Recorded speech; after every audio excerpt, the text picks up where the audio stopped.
আলো শিরোনাম করেছে নারী আসন নিয়ে ঐক্যমত্য কমিশনকে আবারও আলোচনায় বসতে হবে। ফেব্রুয়ারির প্রথমার্ধে নির্বাচন বলছে সিইসি। অর্থনীতির পতন ঠেকানো গেছে অস্বস্তি বিনিয়োগে।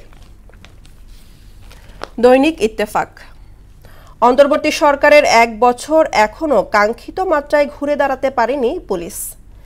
অন্তর্বর্তী সরকারের 1 বছর শিক্ষার্থীদের শ্রেণীকক্ষে ফেরানোই ছিল চ্যালেঞ্জ। ঢাবির হলে প্রকাশ্য ও গুপ্ত রাজনীতি নিষিদ্ধ থাকবে বলছেন প্রক্টর। সমকাল, 33টি অত্যাবশ্যকীয় ঔষধের দাম কমেছে। অন্তর্বর্তী সরকারের 1 বছর পরিবর্তনের সূচনা হয়েছে, এখনো অনেক পথ বাকি।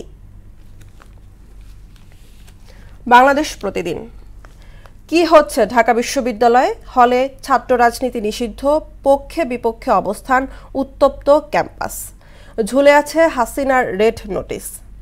তারেক রহমান বলছে নিরপেক্ষ মানুষও বিএনপির কাছে ভালো কিছু প্রত্যাশা করে। যুগান্তর, মধ্যরাতে উপাচার্যের ঘোষণা, ঢাবির হলে নিষিদ্ধ ছাত্র রাজনীতি। পুলিশের তালিকাভুক্ত হয়েও রাজধানীতে অবাধ বিচরণ, সক্রিয় 972 ছিনতাইকারী। The Daily Star, Bangladesh police equipped to inflict heavy casualties. Student politics banned at due halls, informed Proctor. দর্শক, এই ছিল আজকের সংবাদপত্রের গুরুত্বপূর্ণ শিরোনামগুলো।